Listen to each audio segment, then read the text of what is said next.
We have a nice ride out. We're following other people, and it was really kind of cool. It's not easy to do, but you learn how to do it. And it's like, now it's time to switch and come back. So we switch and come back. And in the first 30 seconds of us going, she falls off the sled. Okay. Now I am laying in the sled. The dogs are pulling, and we're going pretty fast. And I cannot stop them. I have no control over this thing. Oh, no. And I'm like, oh my God, what the hell do I do now? So I did like one of these Three Stooges, jump out of this thing into the pile of snow.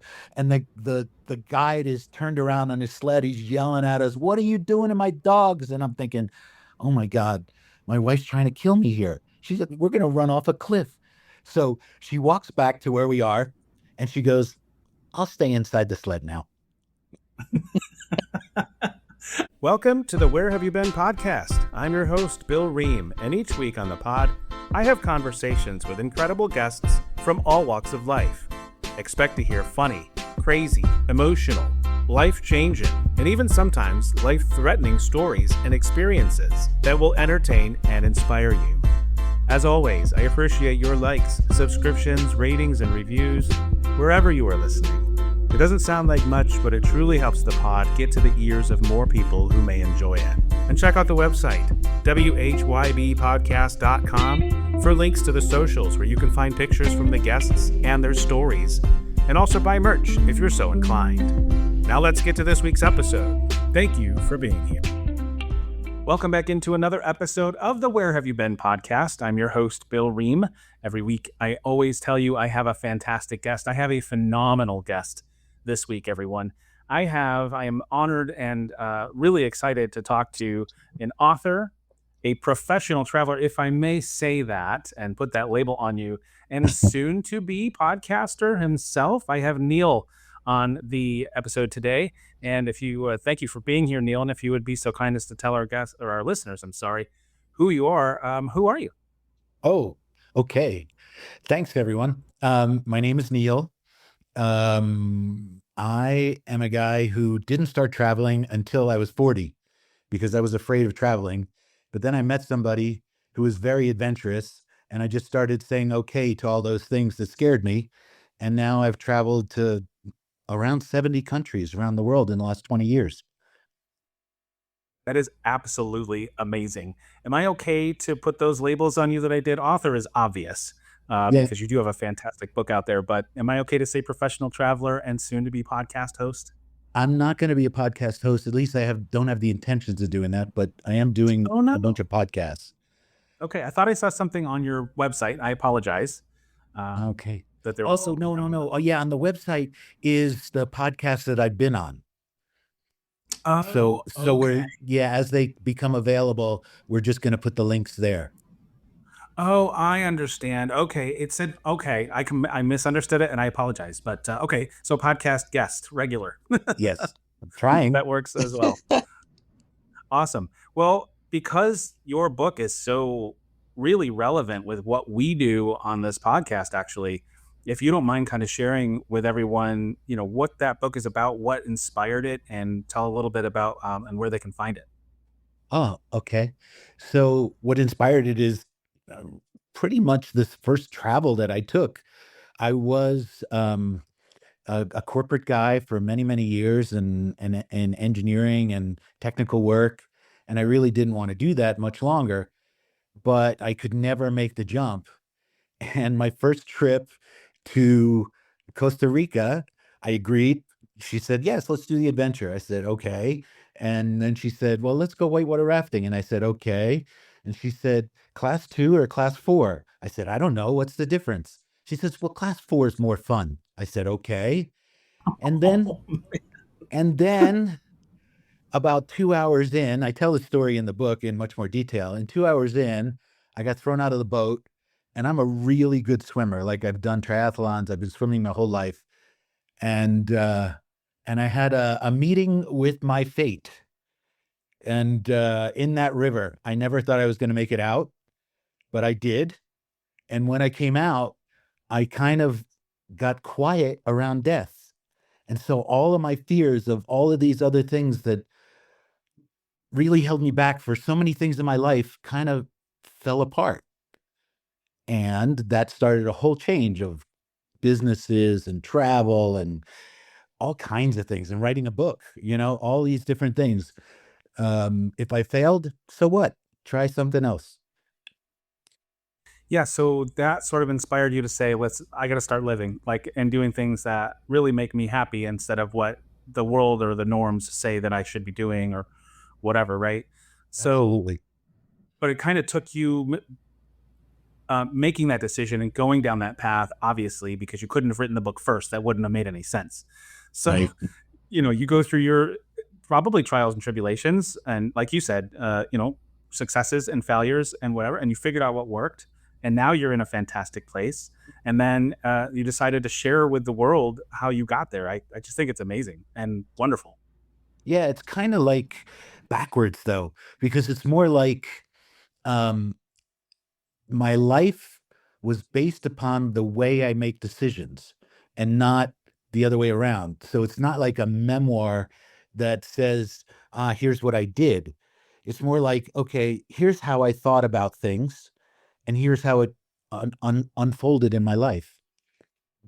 Yeah, it's really fantastic, and people can find that book basically anywhere that books are sold. I assume.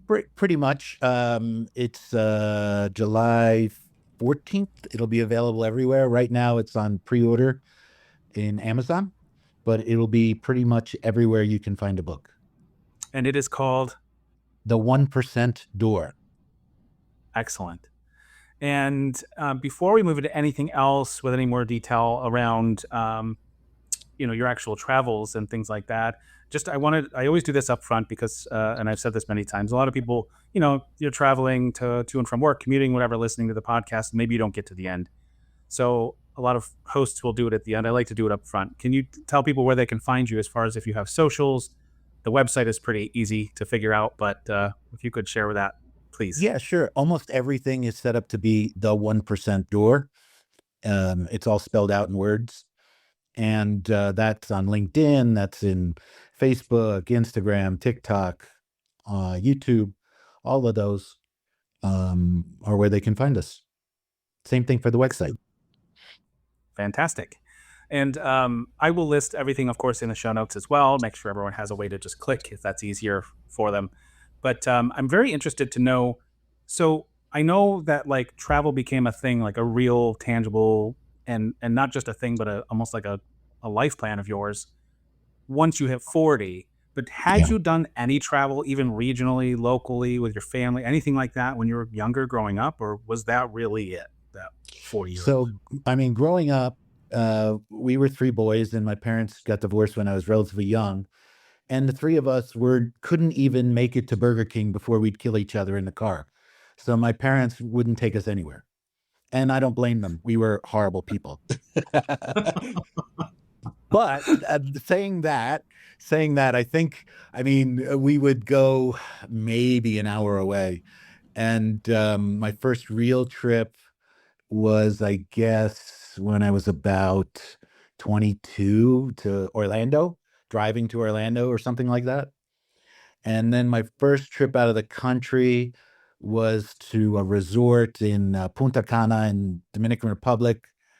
And that was pretty much it prior to Costa Rica. Yeah, and those kind of trips, I guess, Orlando is its own animal. And if you, especially if it was like an all inclusive type of thing in Punta Cana, like I don't know if that was the case, but you're not really seeing the culture, truly, right? So I Not get not what, at all. Not at yeah, I all. get what. Go ahead. Go ahead. No, I was just the way I think about all inclusives and resorts is if you've been to a foreign country and been in a shuttle between the airport and the resort and only been in the resort, then you've never been to that country. I agree 1,000%. You might as well, to me, you might as well not even leave the country and just find a resort somewhere in the states and save some money, and because you're not really traveling, it's just a Ex- vacation. Exactly. It's almost like, I don't know, if you flew to JFK but didn't go to New York City and just stayed in JFK for a week. That would be the same kind of thing to me. Wait, yeah, yeah. You You never, this you know, they tell you people I live know, in New York City. No, you yeah, you can absolutely say it, but it's not true. yeah. It's not true. Yeah, Yeah, absolutely. Well, this is the part we'll just jump right in, and anything that yeah. comes up to anything you want to share. But this is where I ask people, and every guest takes this a different way. And I also understand why you wouldn't list every place you've been in the world. But this is where I ask you, Neil, where have you been? Ooh. Okay, so I'll go to the roads less traveled. Um, uh, Backpacking through Patagonia. Um, 2 weeks in the most remote parts of Ethiopia. Self-driving tour through Namibia. Um, uh, India for Holi, which is their color festival. Um, which I highly recommend to everybody if you can do that. What's others more obscure? Ah, a 6 week backpacking tour of South America. So those are Wow. probably the big ones. And I've seen photos of Holy, and it just looks incredibly magical and so much fun. And I'm sure it's not just fun, but it just seems incredible. Well, so everything about India will challenge you. Okay. If you haven't been to a country like that, because I don't want to use the word foreign. It's just because you don't know it. You don't know how the people live, what they do in their daily lives. Um, Here's the one simple thing about Holi that I didn't know until I was there. Holi is like this forgiveness holiday. The Jewish people have one called Yom Kippur. It's where you've forgiven for your sins and things like that. And so the idea of holy is people are supposed to forgive you for things that have happened in the past and blah, blah, blah. However, some people take that a different way, which means you have to forgive me. So I'm going to do some bad stuff to you now. And some of that you don't expect, like being dumped like a bucket of water on top of your head as you're walking by.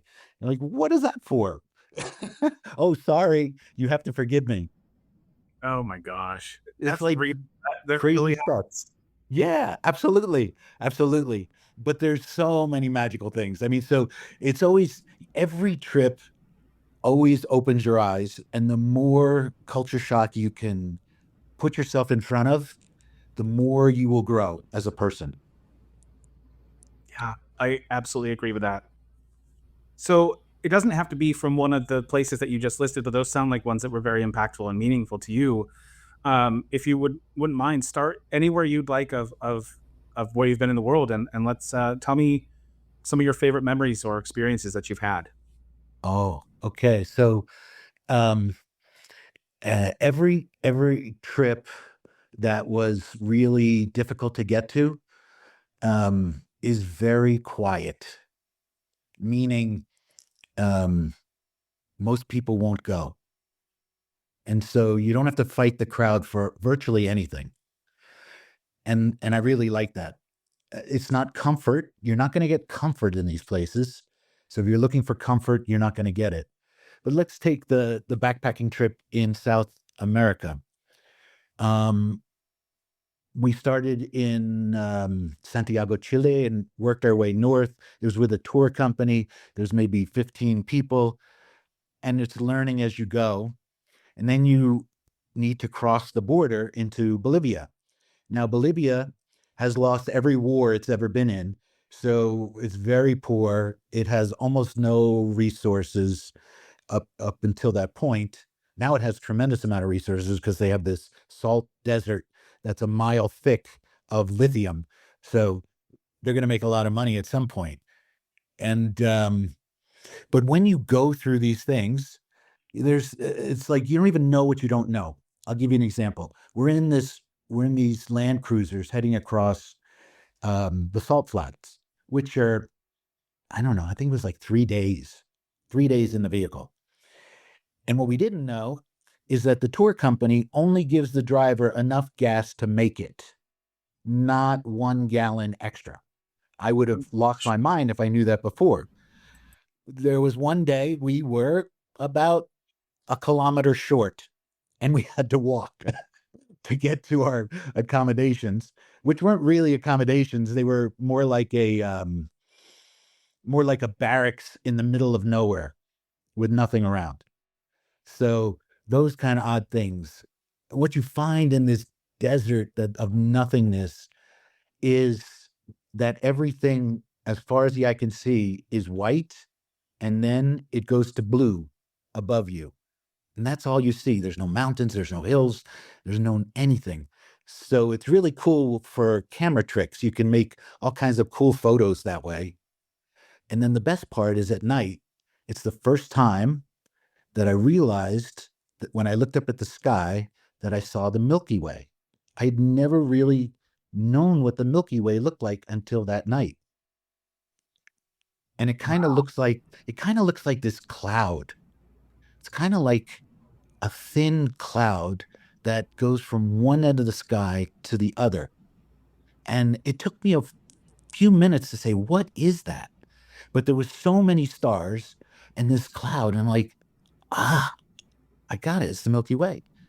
And you don't get any internet when you're there. Absolutely. So you're completely cut off from the world. Which can Oh. be really wonderful, I think. Yeah. And then there's all these kind of interesting things that you don't even know you're going to find. At the end of that 3 day trip, and we get back to this town, it's called Uyuni in Bolivia. We go to the local place for foreigners, which is a pizza place. And it's a guy from Boston who fell in love with a Bolivian girl and decided to move to this nowhere's land and make pizza. And so he makes alpaca pizza. Yeah. That's It's incredible. crazy. You can't, before you go, and it may not be there today. So I don't go because I said it.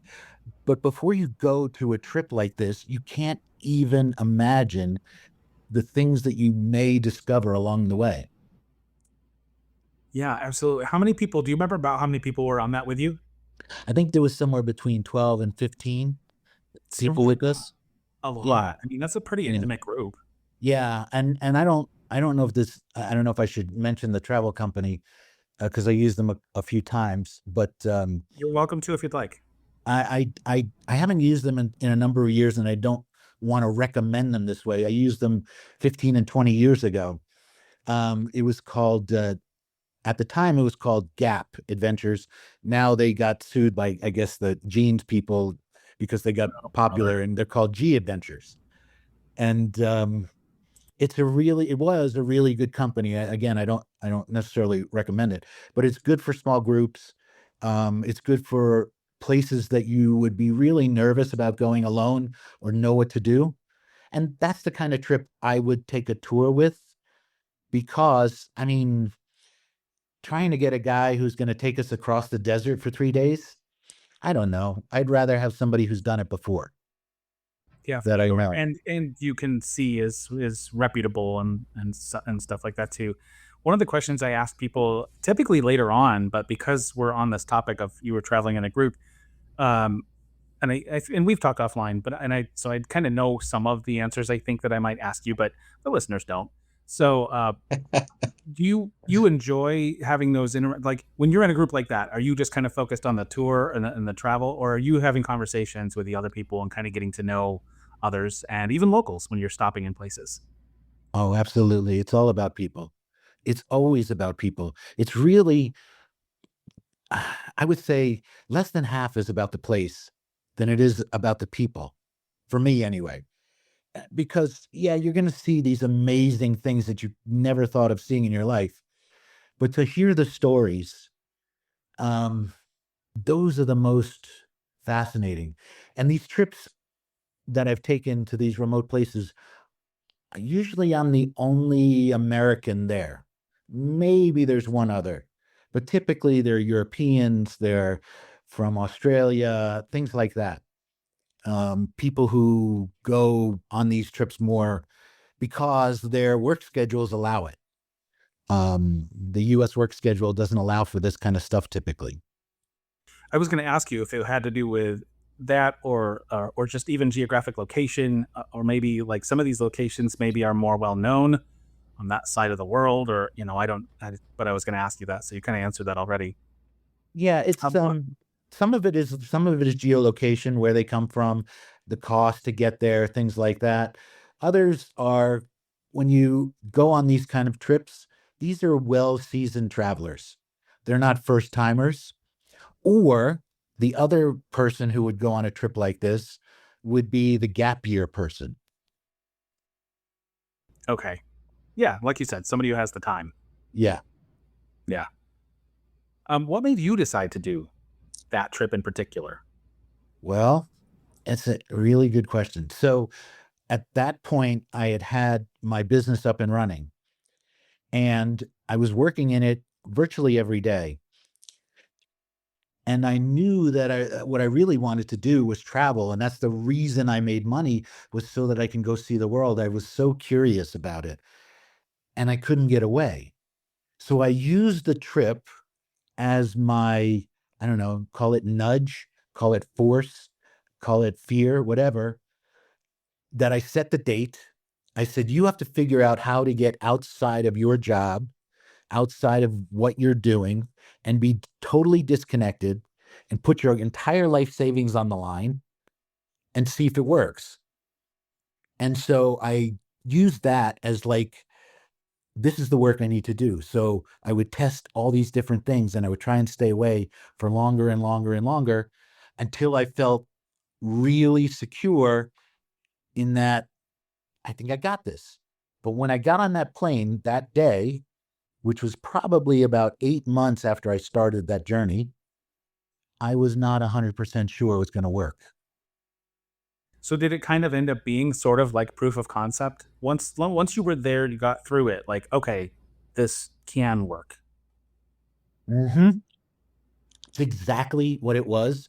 And what it did is it helped me build better systems in my company with my employees, give them better instructions, all those kind of things that you take for granted because you're standing there and they can ask you a question.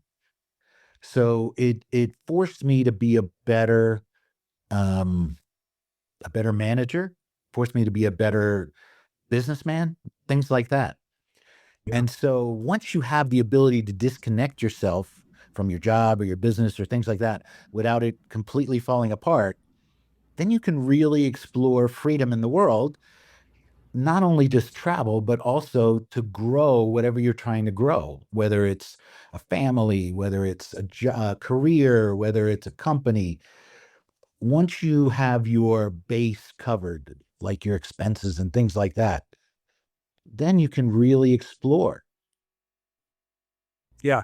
And you also probably became a much better resource as well, having had the experience that you had. Now, did you sort of have in the back of your mind, okay, if this works, then like if this, then that, like maybe the next trip would be, or how did your next trip come about? I'm not trying to skip over anything that you might have experienced these that we haven't already talked about in this one, but just curious. I get curious. Yeah, no, no, no. So at the time, um, my wife was going for her master's and her PhD.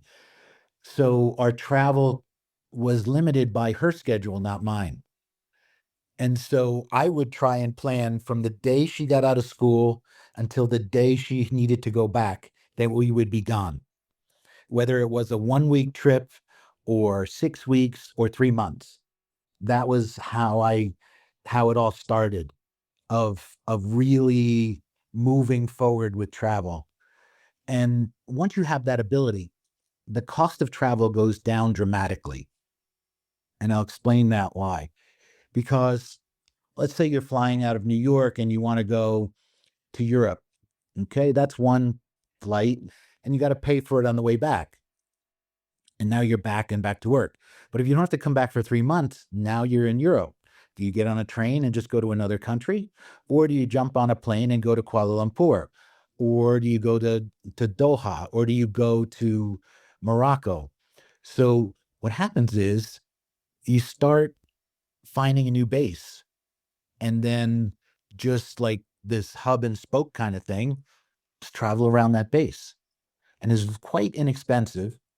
And if you're able, the next phase of this kind of thinking is you have to be able to travel light. If you can't travel light, this is not going to be for you. So, would you also try to find places to go specifically that don't have huge temperature swings and things like that? Or am I thinking too small scale? No, you're exactly right. You are exactly right. So if I was going to do cold weather, I do cold weather, have everything prepared for cold weather. And yeah, I went to Norway, did that whole thing, went to Tromsø. I don't know if you know where that is, but it's just north of the Arctic Circle, and tried to see the Northern Lights, never got a chance, but experienced what real cold is like. uh, um, and so, well, this is an interesting little tidbit. So in Norway, they have this saying, there's no such thing as bad weather, just bad clothes. And and Okay. and you take it in for a second, like what do they mean by that? But the reality is Mhm. it's almost a metaphor on life, really. It's Yes, like that's it's exactly how like I took it. Yep. everything's gonna come at you, and as long as you're prepared, it's no big deal. And that's the way they think of the weather, because it's coming at them. Yeah, and just like you said, just like life, it's gonna happen, and you can try like heck to predict it or to kind of make things the way you want them to be. But life happens, man. It's a saying for a Yeah. reason. We all know it. We all know that. So when we were in Norway, my wife and I, she's like, we should try this dog sledding thing. I was like, of course, let's do it. So we were there around Christmas time, and it's dark, 24 hours a day, dark. Okay. So maybe about, I don't know, 1 or 2 in the afternoon, it gets a little bit lighter and then gets dark again at 4. So, but it's not light. And so we're going to go dog sledding. The thing that really helps is that the snow is so white and pure that the reflection almost gives you more of a feel that it's not nighttime. And so it's like, okay, we're going to go out on the dog sleds. They teach us how to do all the dog sleds, and we're going to go out like 45 minutes and then turn around, switch. So she'll start in the sled, and I start, steering, and then we'll switch. And so we go out, we have a nice ride out, we're following other people, and it was really kind of cool. It's not easy to do, but you learn how to do it. And it's like, now it's time to switch and come back. So we switch and come back, and in the first 30 seconds of us going, she falls off the sled. Okay. Now I am laying in the sled, the dogs are pulling, and we're going pretty fast. And I cannot stop them. I have no control over this thing. Oh And I'm no. like, oh my God, what the hell do I do now? So I did like one of these Three Stooges, jump out of this thing into the pile of snow. And the guide is turned around on his sled. He's yelling at us, "What are you doing to my dogs?" And I'm thinking, oh my God, my wife's trying to kill me here. She said, we're gonna run off a cliff. So she walks back to where we are, and she goes, "I'll stay inside the sled now." I mean, in my mind, I'm picturing like if you're driving a boat and the steering, she falls off and the steering wheel comes off. Yes, it's exactly what happened. It's Nothing exactly you what can do. happened. Yeah, but you don't have a speed control like a boat. These are Yeah. dogs running. Hey, stop, please. Mush, but what's the word for stop? Yeah, there isn't one. It's this cool thing that they have. There's this brake. It's kind of like teeth that you step on in the back of the sled, and it puts these teeth into the snow, and it makes it more difficult for them to pull, and they know to stop. But Wow. without that, they just keep going. And there's no path. It's wide open snow. So it's an oh my God. So incredible. Was that experience itself though like really awesome? Oh, absolutely. And Aside it's and as I'm laughing right now, it was funny back then too. It was like there's this moment of terror, like, oh my God, what do I do? But I was like, look, I'm sorry, man. Your dogs are your dogs. I'm saving my own life. I don't care. You know, I'm diving into this 4 foot deep of snow right over here. part. I'm sure that your wife appreciated it too. She was so quiet and so timid after that. You Oh know, no. it was like, sorry, I didn't mean to almost kill you. Oh my god. That's a story you can tell forever, though. That's pretty awesome. Yeah, but Tromso, oh my God. And so I don't know if you've talked to your listeners about Norway at all or anything like that. And Very little.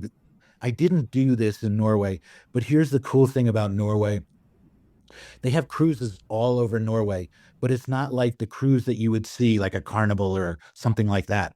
These are small ships, and the law in Norway says any boat has to carry supplies, regardless of what its purpose is. Meaning, Okay. meaning like if you're carrying people on a cruise, you also have to carry cargo so that the next port gets their cargo. And so these It's ships are actually like, pretty cool. it It's is, a and they're cool like, idea. Yeah, go ahead.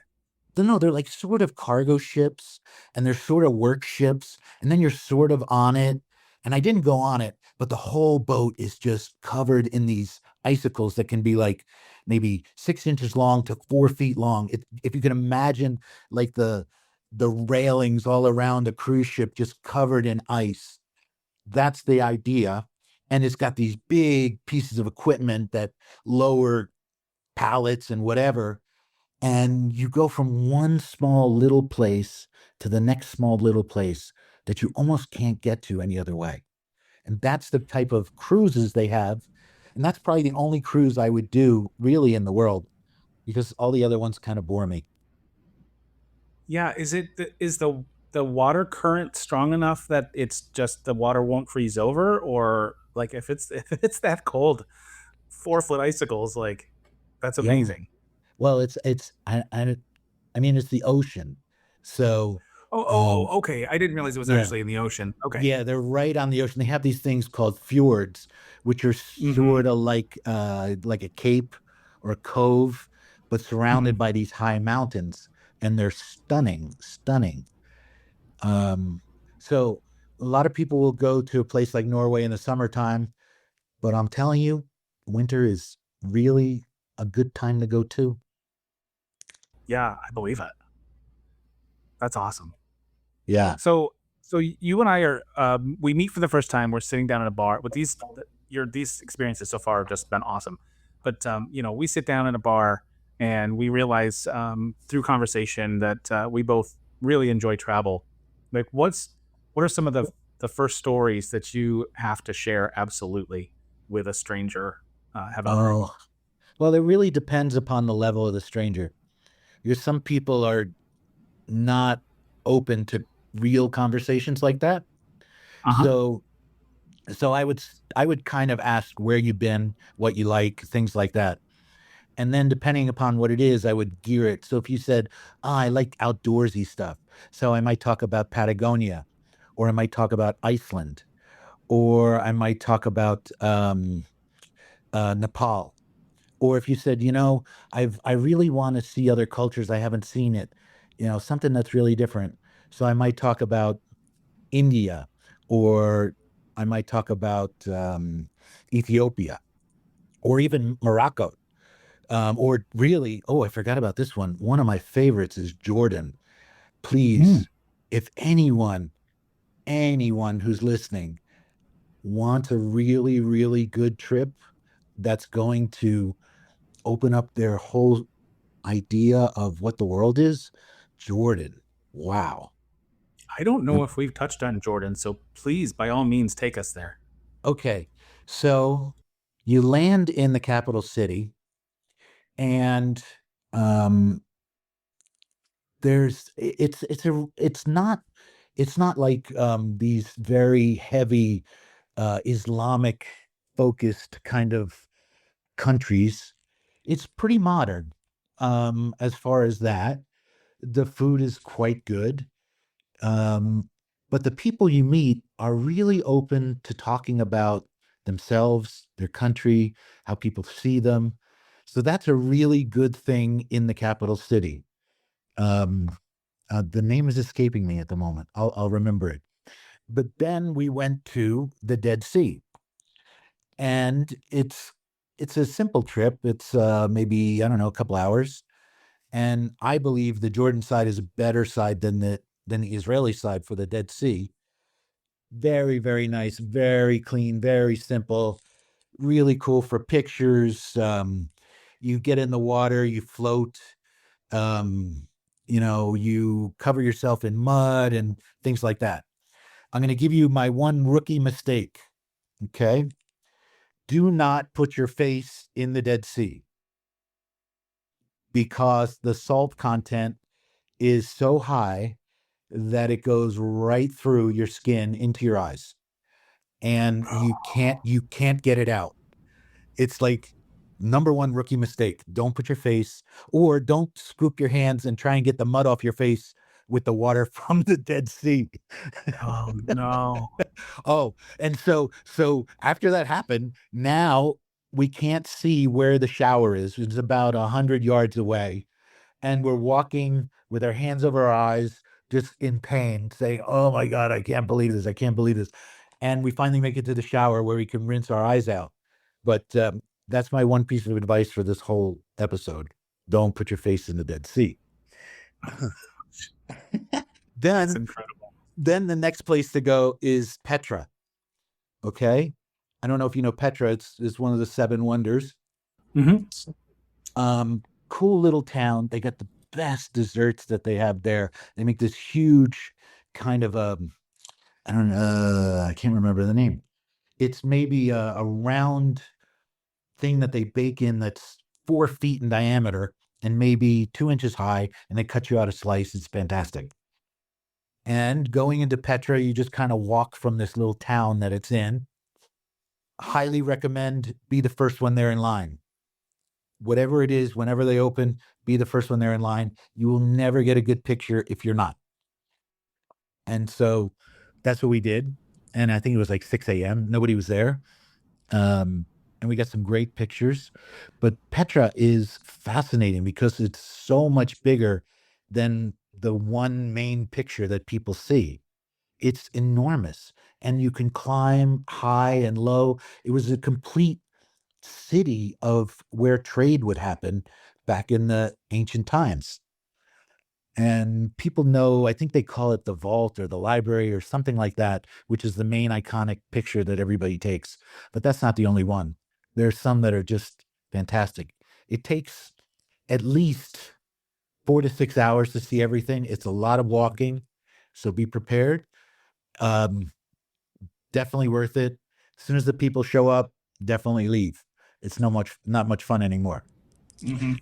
And then the last piece is a place called Wadi Rum, Wadi. Second word is Rum. And that's where it connects to Saudi Arabia. And it's really just a desert. And they take you out in the desert. You got to do this with a company um, to be with the nomads. And they make food for you. You sleep in the same kind of things they sleep in. You see how they construct their tents and the rugs, and they cook under the sand in the way they cook their food. And it's really fascinating. Those, what, one, two, four things, those four things nobody knows. And there isn't a big line for any of it. That is so incredible. How did you discover that to go out and spend a day and a night with these nomads? That is awesome. Honestly, I don't remember exactly how it happened. I was with someone who was a real adventurer too, and she probably found it for us. But we wanted to, so we were on a trip that was extended at the time. And I can't remember where we were when she said, we should try this. And I said, okay, let's do that. And then we'll cross the border into Israel and do Israel right after that. And so we did that. That was that part. And I can't remember, it was part of a bigger trip, but I can't remember exactly how it happened. Very cool. So I know right now our listeners don't know, but you're in Mexico City right now. Yeah. And you've been there for a bit, right? And Yes. kind of no set plan to like move from there necessarily, right? But Correct. what's the longest you've done actually just traveling? Like, obviously you'll stay in a place for longer than a few days or a week or whatever. But even if you stayed somewhere for a month at a time, I don't know if you have, but um, what's the longest like trip, extended trip that you've taken? Okay. So in August of 2018, I started to travel to see if I could be a nomad. So I went to Malaysia and then to Kuala Lumpur, great city, too hot for me, but great city. Um, and then to Bali and came back to where I lived in Florida for like a week and then said, you know what, I want to go back to Bali. So I flew back to Bali and spent like another month there. And then I realized that coming back to the US was really expensive. And I did have that freedom to be able to work anywhere that I wanted. I just needed internet really. And so I sold my house and everything I owned in the end of 2018. And so if you say that August was really when it started, that trip, it didn't end until um, March 14th, 2020. So that would be just short of 3 years, 2 years and 8 months, something like that. Wow, that's incredible. And so you went back to Bali and then kind of just played it by ear, like, hey, where do I want to go next? What's, and at that point in time, it's not like you're searching the internet so much necessarily. You're probably not, on your smartphone, or maybe, well, maybe you are. I guess it wasn't that long ago, but No. are you looking for, hey, this is the cheapest flight from here to somewhere, or the whatever? Like, how are you making your decisions? Yeah, so the decision process is really kind of fascinating. So when I came back to sell the house the end of 2018, I was only there for a week and got rid of everything in a week. And um, I wanted to travel to certain countries because I had talked to my kids about, hey, where's the next part of my life? Where do I want it? And I didn't know where I wanted. So you look at these places to retire, or people give you advice and all that stuff. And my son said, well, why don't you make a list of the places you would think of going? And so I said, oh, yeah, let me do that. So I made a list of like cities that I would consider living. And I realized cities were too difficult. So I changed that to countries because once you figure out the country, then you can figure out the city, is what I realized. And so I had this list of about 20 countries and I kind of broke it up into two different parts. And one was like things that I sort of knew and things that I had no idea about. And I asked my kids, would you come and visit me in all these countries? Or if you wouldn't, which ones wouldn't you come to? And they said they would come to all of them. I said, okay. And I said, so I don't know, where should I start? And my youngest son said, start at the one that makes you the most uncomfortable. And so that's what I did. That's why I started in Malaysia. And then, so 2018, after selling the house, the next trip was to Guatemala and Antigua, Guatemala, which I absolutely love too. It's one of my favorite places in the world. I can't say the same for all of Guatemala, but the lagoon that's there and Antigua are world class. Absolutely. Um, and then I went to Mexico, and I had never been to Mexico before, and all the people tell me how scary Mexico is. So I Hmm. went with a little trepidation about Mexico. I've been told my whole life about how scary it was. And when I got here, I was like, this isn't scary. Where's the scary part? And so I kept looking for the scary part, and I stayed 6 weeks looking for the scary part. I was like, no, this is really cool. And it solved a bunch of other problems like time zone. So if I'm going to continue working I needed to be in a time zone near where my team is at. Because when I was in Bali, it was 13 hours difference. And that really messes up your sleep. And you can't ask your people to take a call at 10 o'clock at night or 11 o'clock at night or something like that, just so that you can have a normal life. So that really made me decide that, okay, North and South America is where I need to be, or maybe Portugal. because that's 5 hours out. And so it would go from one trip to another, to another, to another. And if I had any business commitments, that would be on the calendar of, okay, I need to work my way back towards that business meeting. So is it, of course it's freeing to be able to just kind of go where you want, sort of when you want. I mean, for the most part, like you said, obviously if you have some obligations you have to take care of, you kind of work that in. But is it also daunting in a way because the world is so vast? And even though you had a list of 20 countries, I still feel like I would almost maybe be overwhelmed. Like, how do you put that together to say, this, or even like, do you fear, like, what if I make a mistake? What if I go to this place and I never get to this other place? Or I don't know. All these thoughts are running through my head. Oh, absolutely. I mean, those are all real things. And here's what kind of happens. All right. Every time I've had a plan in my life, it's never gone that way, ever. I mean, I tell a story in the book that I built my first house because I had a job in this town. And I didn't know that 7 months later, the company I worked for was going to be split in two, and I didn't have a job in that town anymore. And I never got to sleep one night in that house. Oh So, no. so, so my ability to judge my future is quite limited, I found. And so I kind of flow with it. And so here's some of the things that I do travel wise. Number one, I pick how I'm going to get to the area I want based on the price of getting there. So let's say I wanted to go to Europe. I might check, is it better to fly to Barcelona or Frankfurt or you name it, right? Paris, whatever. That's just the place to get there. Then what I found is all these single leg kind of flights to wherever you want to go or trains are usually super cheap. So spend a day or two in Paris, then go where you want to go. That's the way I would do it. So if I wanted to go to Africa, Johannesburg, you start in Johannesburg or you start in Marrakesh or something like that. And then you jump from there. Or the same thing, why I like Kuala Lumpur is almost every, well, I don't know how it is today, but when I was traveling around that area, it was like 100 US dollars to go virtually anywhere from Kuala Lumpur. I mean, you can go to Australia, you can go to Japan, you can go to China, you can go to you name it from Kuala Lumpur for $100. So that's kind of how I structured it in my head.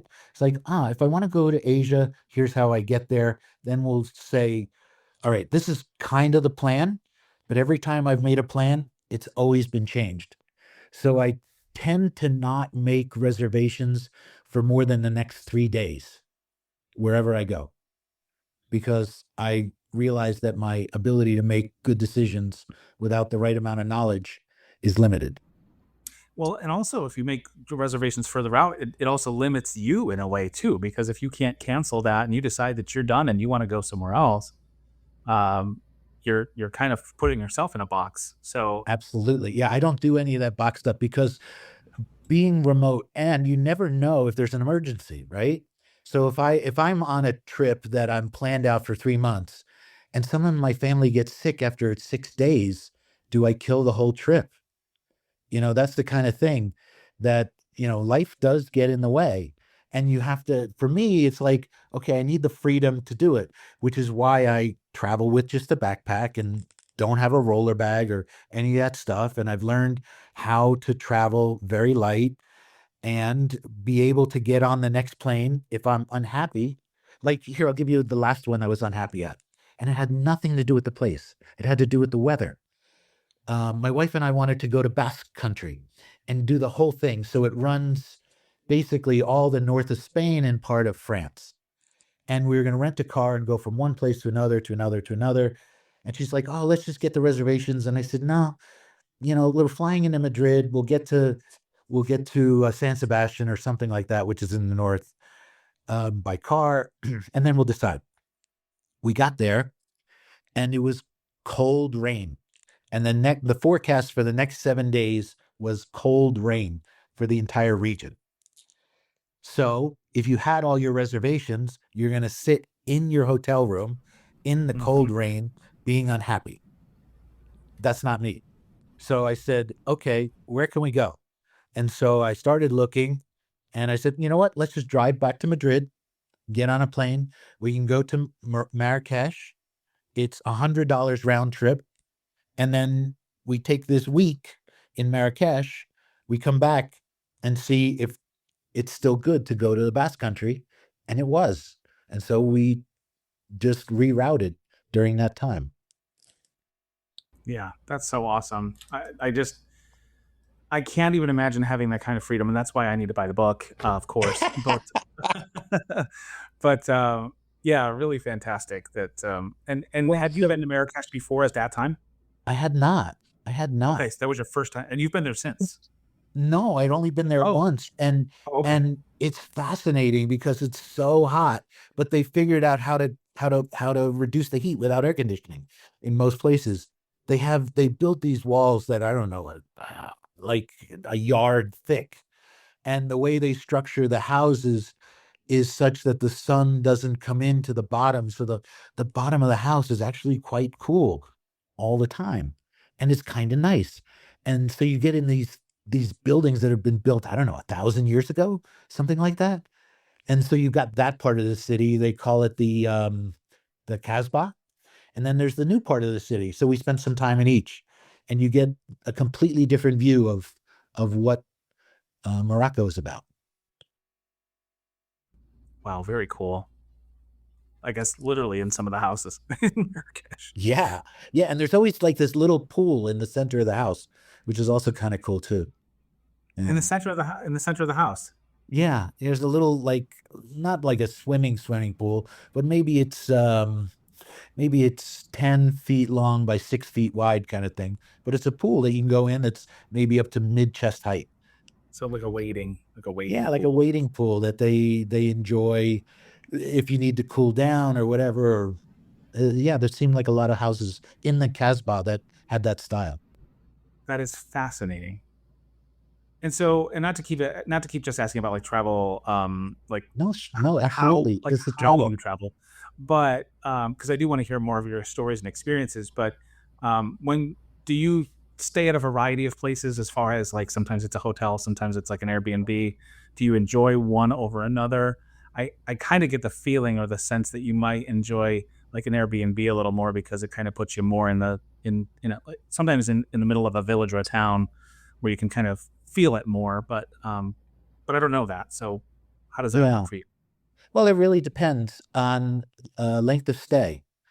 So, if we're doing an Airbnb, usually we're gonna cook at least 1 or 2 meals a day. So that presents itself as a longer stay. If we're only gonna be there for 2, 3, 4 days, then typically we don't wanna figure out where the supermarket is, and those kinda things. When we stay long term, like 2 weeks or more, that's the first thing I do, is figure out, okay, where's the gym? Where's the supermarket? Where's the things that I normally do in my life? And that's how we pick where we're gonna go. But if it's just for a shorter period of time, 1 night to, let's say, 3 or 4 days, then it would be a hotel. Yeah, and if you're Mhm. anything like me, like if I'm staying very short term somewhere, I don't want to be in the hotel. I want the hotel to be a place to sleep and shower, and That's that's exactly right. Yeah. about It's a yeah. So we use the hotels mainly for that and for breakfast.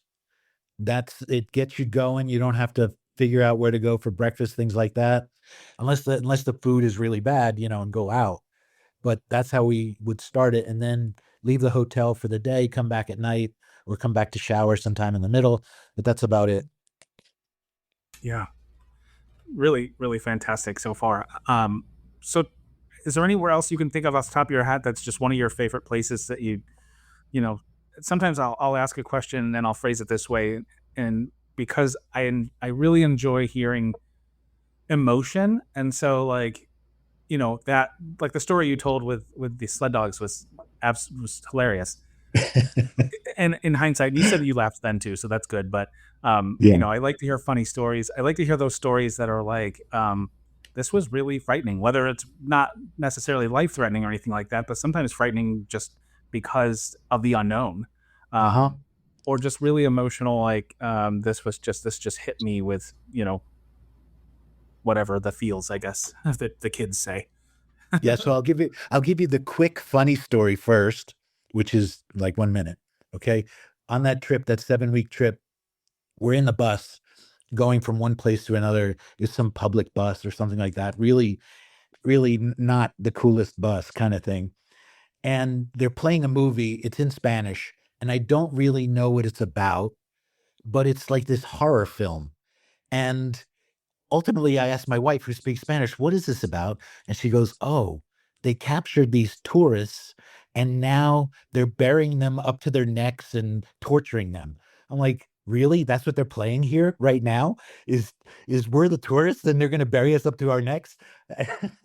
So that was like this bizarre thing had happened. That's like being on a flight and playing like Snakes on a Plane or like something. Yeah, yeah, or some plane crash movie. Come on. You don't do that. You don't do that. Yeah, so that was funny. All right. But the real story is we're going to Machu Picchu, part of the same trip. And there's two ways to get to Machu Picchu. Well, there's maybe more than two. But the main two ways are you take the train to the bus and they drop you off at the entrance, or you hike somewhere between 1 night and 7 nights to get there. So we chose the 4 day hike to get there. It's a difficult Oh, hike. It's a difficult hike. Only 1 day is really difficult, um, but it's a difficult hike, and it's the Inca Trail. So for me, it was cultural. Besides the trip, it's like this is actually how the people in the day would get to this place was on this trail. These are the rocks that they walked on. So that was very, I don't want to say spiritual, but it was like a connection. Okay. And so we're about to go. There's like this entrance, which is in this little town called Ollantaytambo, which is near this other town called Cusco, which is where you land to get mhm. there. And Cusco is beautiful. And so we get to Ollantaytambo, and the next morning they're going to drive us to the entrance of the national park, where we get our passes to get in and all that stuff, and meet the guys who are going to carry like a lot of the things that we have, the extra weight for our food and our tents and all that stuff. The guide says to us, hey, look, tomorrow there's a national protest for minimum wage. Uh-huh. What does that mean? People are not so happy. Okay, what does that mean? Well, I don't think we should sleep here tonight. I think we should sleep next to the entrance. Okay, what does that mean? Um, we're gonna take the shuttle to take us to the entrance. It's about, I don't know, 20 minutes to get there in the shuttle. And so nothing gets in our way because sometimes they have protests in front of the entrance. And so by the time we're getting there, it's 2 o'clock in the morning. And there had been these boulders in the road that the people had pushed so that the vehicles couldn't get through. There was nobody looking to hurt anybody. They just wanted to stop the tourism so that they could make a point. And the point is, we had to walk. So we had to walk like, I don't know, a mile or something at 2 o'clock in the morning to get to the entrance. And the guide says, you know what? Instead of sleeping outside and setting all the tents up near the entrance, I'm going to go knock on some doors and see if somebody will let us in. Okay. So he starts knocking on doors all around the houses that are by this entrance. And the people were nice enough to let us in and sleep. Some let us sleep in their beds. Some put people in their animal places on the hay. And so my wife and I got this one bed, and there was another bed in the room, and there were two guys in the other bed. And we didn't know them. We didn't know anything about them. And we start to realize that these two guys are military guys, and they had machine guns. And we're in the bed, like, oh my God, we're in well over our heads where we have no idea what's going on. But the guide kept saying, don't worry, these guys are fine. And my wife talked to them and they were fine. Okay. But I never slept to two military guys with machine guns before. And we never really ate that night. So I ate M&Ms was my dinner. That's what I remember. The next morning we were able to get in um, to Machu Picchu. And like I said, it's a 4 day hike. Some of it is super difficult. Um, but here's the payoff. right? So when you get to Machu Picchu, if you ever do, like I said, there's two ways to enter. You enter through the Sun Gate, which is the way the indigenous people entered for the last several hundred, maybe more years. You do that at sunrise around 6:37 a.m. You start your walk at about 4:30 to get there. And when you arrive in Machu Picchu, which is an enormous place, the pictures don't do it justice, so you can see how large it is. Um, there's no one there. No one. There's no sounds. There's nothing. It's the most peaceful, and it's probably the closest to this religious place that it was originally. And so you're there. There's nobody competing for the best picture, and you have 3 hours before they open the gates. And it was Just funny you because and the alpaca. yeah, yeah, there's a couple of alpacas there, I think. Or yeah. I think they're alpacas. And so the guide takes us through. He shows us where the rocks are, how they built the buildings, where they carved the where they quarried the rocks, all that stuff. And we get to the bottom. You start at the top, you work way to the bottom, and then circle back around to the exit. It's about 3 hours inside. And the guy points to the entrance, which is where we came in. And I look up, and there's the largest mass of people I had ever seen. Just like it's like, a movie where you're about to be taken over by um the Walking Dead kind of thing where they're all coming at you. And I'm like, oh my God, we got to get out of here now. So unbelievable magical experience cannot be had, in my belief, any other way than the hard way, the walk. Yeah, I would have to second that. So when I went, I went I went 2 days back to back, but neither one did we hike. But I will say the second day when we went first thing in the morning, we were some of the first ones there. I got maybe a bit of the sense of what you're saying, but not truly. Because even though, yes, I could turn one direction and take a photo, and there was no one in the view of it, we still weren't alone, you know. Yeah. So, but it was absolutely magical. I told this on a recent episode, actually. One of my favorite flights ever, memories of flying ever, was flying into Cusco, because thankfully we flew in during daylight, and you feel like you're like 100 feet off the ground, but that's because you're coming in at 10,000 feet, but the mountaintops are 10,000 feet high. Yep. Just incredible to be that close to land, but to be that high up in the air. It was such a mind thing, you know? Yeah. Yeah. You have no real judgment for it. Yeah. Yeah, absolutely incredible. I don't know that I could at that time. I don't know that I could have done the hike that you did, but Yeah. Well, the overnight hike isn't so bad. I don't think it's so bad. I don't know exactly what it is, but I'll tell you, it is probably a huge line, and you have to prepare well in advance or use one of these tour companies is really the only other way. Machu Picchu, and really all of the most important places to see are just overcrowded now. mm, They just really are. I mean, at the amount of places now that are doing these sort of timed entries, and even I read that starting this year, even in Rome, like certain areas of Rome, Italy, they're doing timed entry because of the overcrowding. And I get it. I mean, I was there 10 years ago and it was bad.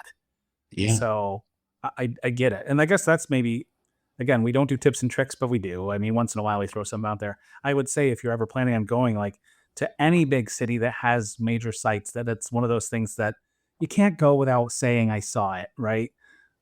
You better plan ahead because they may have changed rules and laws that I don't even know about. And so you may get there to be very disappointed that you can't even get to the place you want to see. Yeah, you can't even get into many of those things. Like the big thing here in Mexico City, I mean, there's a lot of things to see, but one of them is Frida Kahlo Museum. She was an artist, Frida Kahlo, and Frida Diego. Some movies about her and things like that. Mm, Anyway, um, she lived in this area called Coyoacan, and they turned her house into a museum. and you cannot get in unless you have a ticket that you bought online weeks in advance. So Yeah. those are the kind of things. If you really want to see that stuff, it's the line isn't even available to you unless you've pre planned it. Yeah. And And even like you, even Machu Picchu, for example. I mean, you're talking, we probably want to plan 6 to 8 weeks ahead, at least, oh, I don't even if know not more. It because might even be longer. they've limited the Well, amount of people. yeah, I was gonna say I think they've even limited it further from when I was there, which was only a few Yeah, years back. and I hope, and So, I feel bad for anybody who hasn't gone, but I understand, and it's really, mhm, what the thing is. These places are old and they're not meant for all this traffic, mhm. and people want to touch and they want to do stuff, and all of a sudden they damaged a relic. You know, It's like, I don't know. I've read that somebody carved his initials into the Colosseum in Rome, some crazy thing like that, and with a knife, and then got arrested and wondered why he got arrested. And but it's like, oh my God, you don't realize the masterpiece that you just destroyed. Defaced, yeah. That's Yeah, terrible. yeah. So It, that's the whole thing about this. This is how I view tourism different than traveling. The guy who carves something is a tourist. A traveler would never interfere with any other place. Just they want to soak it in. there is an incredible book, which and I wanted, before I just real quickly before I forget, if you haven't and you don't know much about Frida Kahlo, just because you mentioned her, please read about her life story, watch a movie, something incredible, just absolutely incredible life. Um, but there is a book which is actually about visiting all of the national parks in the United States. But the Yeah. title of the book is something I love and I will live by for the rest of my life, and it is Leave Only Footprints. And Uh it's huh. just, you can leave with all the memories and things that you want, but you leave with you only thing you leave behind is footprints. Um, don't touch it. Is, Don't mess with it. It's is not that Bill there. Bryson? Yes, I believe that's correct. And it was something he did for National Geographic or something. But the book was incredible. I Also, love side. I love the way he writes. If you haven't read the one about the Appalachian Trail, absolutely. I love the way he writes. Then he wrote another one which is totally different. It's something like the history of the world or something like that. I've read it twice. It's absolutely phenomenal. His style is amazing. Yeah. So I'm looking at the clock. I'm not in any hurry, but we are. I can't believe we're over an hour already. Um, so because I do want to be respectful of people's time and eventually Yeah. for my final five questions. But before we do that, do you have any other stories or experiences that you can think of that just you would be like remiss if you didn't share with our listeners? Well, there's You've been to okay. so many other places. Yeah, so I'm going to tell you a difficult cultural story, but it's also heartwarming and difficult at the same time.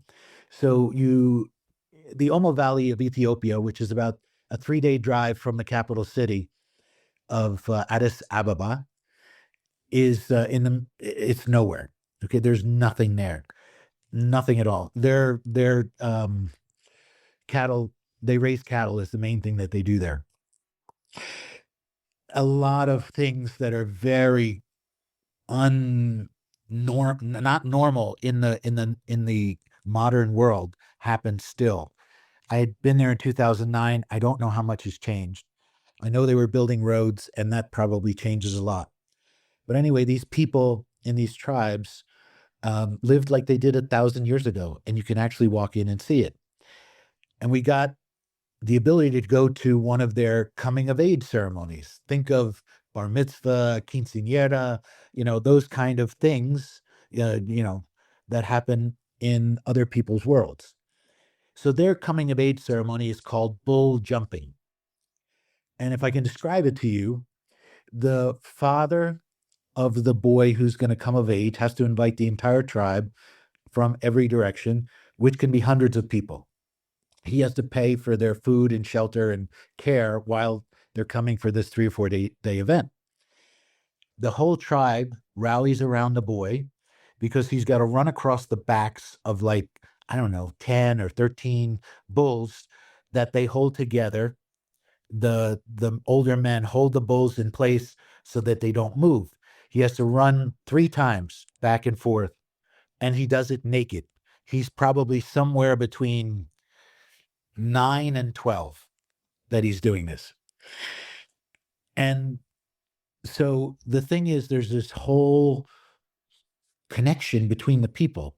So if one of the bulls should move and the boy falls, the boy gets exiled from the tribe forever. So the guy who's holding the bull knows that he can really affect the outcome of his fellow tribesmen for the rest of his life. So there's that. Okay. Now there's another piece to the puzzle. So you got the father who's got to do everything. You got the son who's got to do the thing. You got the guys who have to hold the bulls. And then you have the women. And this is the part that's going to be unsettling. Okay. The women, according to their traditions, have to be whipped with a stick on their backs until they bleed. And as horrible as that sounds, the men who hold the bulls have to do the whipping. Now, I know this going into this event. I was horrified before I went, but I want to tell you something different. I've never seen true love anywhere in my life like I did in that tribe. And I'll explain to you what I mean by that. The women have to be whipped because they have to show that they have scars that they had given to this boy. And in return, this boy, because these women took scars for him, he pledges to take care of those women for the rest of his life. Okay? Like this true interconnection. And the men who have to whip the women have no desire to hurt anyone. They do not want to whip the women at all. The women taunt the men. They get in their faces, they push them around, they blow horns at them because if they don't have scars, they didn't fulfill their part of the agreement. So everybody signed up for this thing maybe 1,000 years ago, and they keep doing it. Now, here's the absurd part. I'm there, right? And the reason I'm there is because they can't afford to do it. So they bring in tours to pay so the father can feed everybody. This is the most bizarre, love, crazy ritual that I've ever experienced in my life. But it was the most heartwarming thing, even though these women did get injured. They've been waiting their whole life for that. It's the strangest thing ever. So incredible. That's one of the most incredible things I've heard. And it's heartbreaking in a way, like that they have to share this with a bunch of strangers who your reaction was probably hopefully one of many people's being the same, but I have a feeling it's not the most common. Yeah.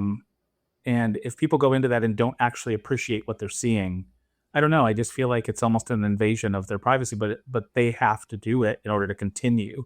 And I bet you they're probably thinking, and I shouldn't even say this because I can't put myself in their place, but if they stop this tradition, what happens to them and to their boy? That's exactly the thing. Okay. That's really the thing. And this kind of permeates through every society in different ways. Everywhere you go has their thing, right? This one is thousands of years old. Some are only 10 years old, but everywhere has their thing. And this thing, nobody signed up for. They walked into it or were born into it and had no choice. And they can't imagine any other way. So, I make this joke that if we told them about our lives, they would say the same thing about us that we would say about them. And what we would say about them is, how can they live this way? And they would say about us, how can they live this way? You know, how can they live in an apartment in a city and drive a car or have a neighborhood and take their kids to soccer and do all that? They don't understand it, just like we don't understand how they would live their lives. Yeah. It's crazy to think of so many other cultures and really so many other cultures besides ours. Life is about earning things. And maybe many years ago and maybe even still today, a lot of parents and families, they try to instill that in their children, and they, but in many ways I think that gets lost here in the States, especially. People just want things handed to them, and in other countries, and it's unfathomable in other places.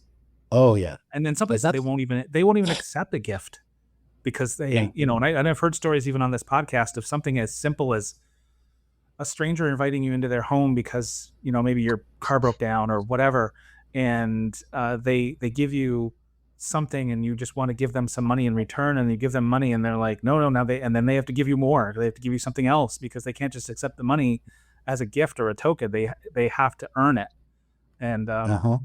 That sounds really, like really incredible. New Zealand. But, well, and that's not where I heard the story from, but That's their culture. It's yeah, a very much helpful culture. And even Mexico culture. Like if you don't have enough money on you and you're buying something, the guy will say, no, no, no, you go get the money later and just bring it back when you're ready. And he'll give you the thing, whatever the thing is that you just bought or food or whatever. And people always show up and yeah, pay. and I'm pretty sure that the story that I was speaking of, like that situation, I think it was in Mexico actually. Yeah. I don't remember exactly where, but it was like some backcountry somewhere, middle of nowhere. Yeah, the what I've found is the people who have the least are usually the kindest and give the most. Yes, yes, yep. Yes. So awesome. That's what I found. Yeah. Yeah, they're the most charitable, the most giving. I don't know, maybe it's because they don't want anybody to suffer because if somebody else doesn't suffer, maybe they don't suffer. Maybe that's the way they think about it. Where where in many of these first world countries, it's like what I call a zero sum, which means if you get, I lose. And so that sums up to zero. Well, that's not the way it should be. I can't change the way it should be, but most of the world doesn't work that way. It's not zero sum. It's win-win. Do you have any memories or experiences of all of the places in the world that you've been that was just an incredible interaction with someone who was a local that just kind of sticks out in your mind that you can share with us? Oof. Okay. So, um, we're traveling from Paris to Prague and quick flight. It was the hottest day in Paris ever. I think it was 108 degrees that day in Paris. And Paris doesn't have air conditioning for the most part. We were in a car trying to get to a restaurant, and the guy's air conditioning didn't work, and the windows are down, and there's traffic. And I'm like, I am cooking in the back of this car. I don't care that we're far away. I'm getting out. I would rather be outside in the shade than be in this car. So we found this hotel. And we stayed in the lobby to cool off, and our flight wasn't for another 5 hours. And I said, look, let's just go to the airport. We know there's air conditioning there. So we're going to leave the city of love, right? Because it's hell. And it's not that Paris is hell, but on that day it was hell. And so we get to the airport, and it's a small airline. And in Paris airports, the big airlines have their own gates, but these small ones have rotating gates. So we're too early for when they're ready to check us in, so we can't get on the other side to go to the lounge or whatever we're going to do. And so we're standing there, and this guy pulls up in a suit, and he starts talking to us in English, and he looked some type of Arab, and he said, "Oh yeah, they don't open for another 2 hours." And so we started talking a little bit, and he says, "There's a coffee shop right here." He says, "You want to go hang out and just chat and have a coffee?" I said, "Sure." So my wife and I and him sit and talk, and we start with the normal stuff like where you been, where you doing, blah blah blah, and then it turns into who are you, right? After a little while, find out the guy is Palestinian, lives in the West Bank. He's a lawyer. He travels quite a bit. He's got a young son and a wife. And I told him, you know what? Just last year, I was in Palestine and here's what I saw. And I went this place and I went that place. And then he started telling me things about how if he needs to go from the West Bank over to Gaza, this is before any wars or anything, he couldn't get there. It's impossible to get there other than flying to Cairo and flying back. He has to leave his country to fly to another country to go back to his country. That I thought was absolutely absurd. So then we started talking about different things that were absurd about the checkpoints and the wall and all these different things. And we had a good time. And he says to me, I don't know, we've been talking maybe I don't know, half hour, an hour, something like that. He goes, I'm going to go out for a smoke. You want to smoke? And I said, no, I don't smoke. No, I'm going to stay here. And he says, would you do me a favor and just watch my stuff? I'll be back in a minute. And so he steps maybe 3, 4 feet away. He turns around. He says, aren't you concerned that there's a bomb in my bag? And I like stopped. And I said, not until now. Right. and uh we both started laughing. Okay. And so he walked out and he's going to smoke a cigarette. And I'm like, okay, they always tell you not to watch anybody's luggage and blah, blah, blah. And it's like all these stereotypes are in my head. I'm a guy who was raised Jewish. I got this Palestinian in front of me, and he's making a joke about a bomb. And I said to my wife, I said, you know what? If there's a bomb in this bag, we deserve it. And that's my interaction. My one of my most favorite. And this guy was lovely. There was no bomb. He ended up, we spent hours talking to each other, and we're still friends on social media, but I don't think I'll ever see him again. Oh man. I absolutely love things like that, and we've talked about this on the podcast ad nauseum, and I don't need to go into it over and over again. But you know, have those conversations with strangers. They tell you when you're growing up in the States, they tell you don't talk to strangers, don't talk to strangers. And I say it's the exact opposite when you go traveling. Be careful, don't be stupid, but talk to strangers. Talk to every stranger you can talk to, because you Yes. never know when you're going to have a story or an experience that you, and like you said, lifelong. You Yes. maybe forever will keep in touch with this person and communicate, whether it's via social media or whatever. Yes. I love it. I'll give one other, we're not supposed to give tips, but here's the one other tip. Whenever you're traveling outside the United States and you've made this thing for yourself where you have very expensive things like rings, jewelry, nice purses, those kind of things, unless you're going to the resort and not going out, don't bring them with you. Nobody needs to see that. What happens is, like in Ethiopia, when I went there, the average income for the entire year of a person was $192.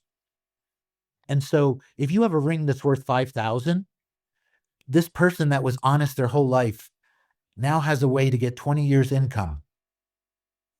And 20 years income for any of us might make any of us dishonest. So Hmm. don't give them the opportunity. Yeah, yeah, absolutely. And I work in banking, and so obviously there's a lot of regulations, a lot of things that we are taught to look out for, and we do our random checks and audits of our tellers and the money and whatever and whatnot, and I know that I have a fantastic group of people that work for me, and I hired them and I trust them absolutely. But we're always trained and taught you never know when someone is going to have a bad day or fall on hard times and be desperate. No matter how good of a Absolutely. person, good of a heart, good of a soul they are, and how trustworthy they've been, all it takes is one moment, one day, and yeah, and it can all go bad. And so Yeah, there's my father used to say, don't give a man a choice between needing to feed his family and what you've got. yeah, absolutely. Yeah, this has been awesome, Neil. I knew it was going to be coming in, but and is there any other things that jumped into your head before we get to our final five questions? And during the final five questions, you feel free to expand as much as you'd like on the answers, and if anything else pops in your head, it's all yours. But anything else No, before we get there? Okay. no, let's go. This has been great. Yeah. Awesome. Okay. So question number one, you mentioned food once or twice, but we really didn't get into food that much. So I'm really intrigued to hear what your answer will be here. And do you know these questions, by the way? I don't know if you heard them anywhere. I didn't tell them to you for sure. No, I didn't. I don't know what you're about to ask. Yes, love it. Okay. So, question number one is, of all the places in the world that you have ever been, outside of the place that you were staying, so not a home cooked meal, I guess is what I'm saying, that you cooked yourselves, what has been your favorite one or two meal experiences? And I phrase it that way on purpose, meal experiences that you've ever had. Oh, okay. So I'll give you the high end one first. Bogota. There's a restaurant called Leo. It's pronounced Leo. It's the number one female chef in the world, at least when supposedly. Now, I don't normally do those things because I think they're just not that fancy kind of thing. Even though I can afford it, it's not just something I do. But it was the most interesting way of having food done. Um, and it was really a fascinating experience. So I would highly recommend that. It's always Leo is always in those lists of best restaurants in the world, and I normally don't do those kind of things. On the other side, probably the dinner in Wadi Rum in Jordan, where they were cooking underground and they had to dig up all of the food. It was just kind of this fascinating experience. And it wasn't, I don't even remember so much what we ate. I think it was chicken, but it was just that. It was like, it's dark. They have this way of cooking that I've never seen anything like. And the food is fantastic. And you're just under the stars.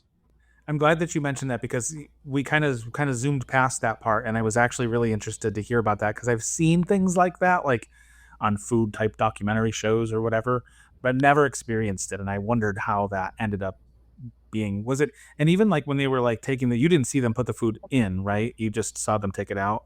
Yeah, just so I take them out. They just take a shovel, start digging in some place, and then all of a sudden there's some steam that starts showing up. And then they start pulling out these long pots that are stacked on top of each other with all different kinds of food in each of them. And then bring it into this grand tent where everybody's sitting on the carpets on the floor and eating and sharing food. And I'm guessing that's not an everyday meal. That's more. There's more of a celebration to that, or am I wrong? Probably. I mean, it was on a tour. So, I mean, we weren't in people's houses. I've been in people's houses before in different countries, and you know that okay, this is more of a show, is more of something like that. It still felt really authentic, and I hate to use that word, but it felt really like what the people who do live there actually do. Yeah, that's really awesome. Okay, moving on to question number two. Uh-huh. I really like this question because of the variety of answers, and some people don't have an answer, and that's okay. Of all the Okay. places in the world that you have been, even if I came to you and said, Neil, here's a free trip, take you and your family, it's on me, enjoy yourself, you would say, no, thank you, I don't want to go back. Oh, that's most of it. Honestly, I don't go back to most of it. Yeah, so I'm an experienced guy. I'm a curiosity guy, and once I've seen it, I'm good. Unless it's someplace I really want to spend time as a local. If it's just a visit, um, and I can name so many that I wouldn't want to spend more time at. Even Jordan, I wouldn't want to live there. So spending 2 weeks in Jordan, that's enough. I don't ever need to go back, even though it was one of my favorite trips in the world. It's because there's things that I haven't done yet, and that's what I want to do. Yeah, and that's exactly the way I am. I do have a handful of places that I absolutely do want to go back to. You and I talked offline about. I think I'd mentioned that Medellin is one of those places that I absolutely want to get back to at some point in my life. But for the most part, there's so much more of the world that I want to see and explore and experience that I just don't have enough time. If they gave us some sort of elixir that allowed us to live forever or extend our Yeah. lives long enough, maybe it would be different. But I Yeah. feel you. Yeah. So, well, then this is going to be a difficult question for you. Or maybe it won't be difficult because you do have just a couple. This is flipping it on its head, and this is exactly that. Okay. Question three Okay. is, of all the places in the world that you have been, if you only could go back to one or two for some reason, the time is short. what are the one or two places that you would absolutely have to go back to if there is one? Oh, I mean, the two places where I bought a place to live, which is Mexico City and Medellin. Those are my two favorite places in the world to spend time. Makes absolute sense. Okay, moving right along. Question number 4 out of 5 is, and this one's going to be very difficult because I'm putting this Okay. caveat on here for you. Of all the places in the world that you have never been to, if you only had one or two trips left in your lifetime, where would those one or two places be that you have to get to? Oh, so you're assuming that I have the capacity to do some of this stuff, like hiking kind of thing, right? Um, okay. Well, it doesn't have. I mean, any place that you've never been I that you absolutely have to get to. I would like to go see that. I can't remember the name of the festival, but it's in Mongolia. Um, yeah, I haven't been to Mongolia. I think it's fascinating, and they have this festival that's like 1,000 years old that they do once a year. It's probably not worth going to anymore because it's so full of tourists. But Mongolia, yes, and then so it would always be Africa for me. It would always be Africa because those are places that are just like stuck in time, and you can't find it anywhere else. It's hardship. It may not, the food may not be good and the travel might be difficult and you may get sick and all those things, but I don't know. Every time I've gone, it's been worth it. Yeah, excellent. Well, one question left, and it's pretty easy because either you have an answer or you don't. Question number 5, the final question is, where are you going? What's planned for the rest of maybe 2026, maybe and even into 2027 if you have plans? Where am I going? Um, so this book has taken a lot of my time. So I've been working on that. I spent time in Medellin. I did a lot of writing there, and I've been doing a lot of writing here in Mexico City. I think um my travel plans are pretty quiet this year. It's really strange because it's unusual for me. It's probably only going to be the States, Mexico City. I also I go to some other places in Mexico sometimes, and Medellin. I don't know. No, I don't think I have any other plans this year. Excellent. And there's nothing wrong with that. It's like you said, the book's taking a lot of your focus, and it's going to be so worth it. And when is that slated to release again? You mentioned it's next month. Yeah, it's on the 14th of July. There's a pre-order on Amazon right now. It's called The 1% Door. You can find it that Excellent. way. I Neil, hope this you has been enjoy it. I hope yeah, you enjoy reading some of the stories I told today. Some of them are in there, maybe a little longer, maybe a little shorter, but there's other ones too. awesome. Really, really fun time with you. I appreciate you taking this much time with us. Any last words that you'd like to give out to the listeners before we hit stop? Yeah, don't believe all the things that people tell you about the country. Really go, if you're going to research whether it's worth going or not, don't go to any official website. Go to where the expats are, go to where the locals are, and see what they're talking about. Okay. It's a lot of different countries are much safer than you would ever have imagined. It's just you have to, like I said, don't wear expensive jewelry, don't stand out in the crowd, don't go to the wrong neighborhoods, don't walk around alone in the middle of the night. But that's every US city too. So as long as you're smart about it, you can go virtually anywhere in the world. Yeah, very good.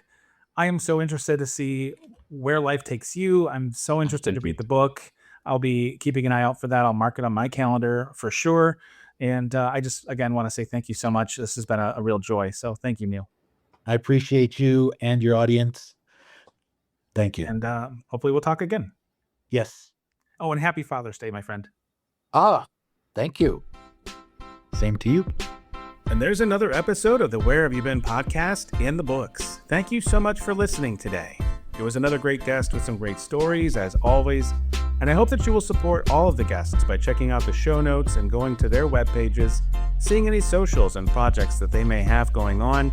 And please, again, I'll ask as always to like, subscribe, rate, and review the podcast. It really does help to allow the podcast to grow and reach more people, and I appreciate you for doing that.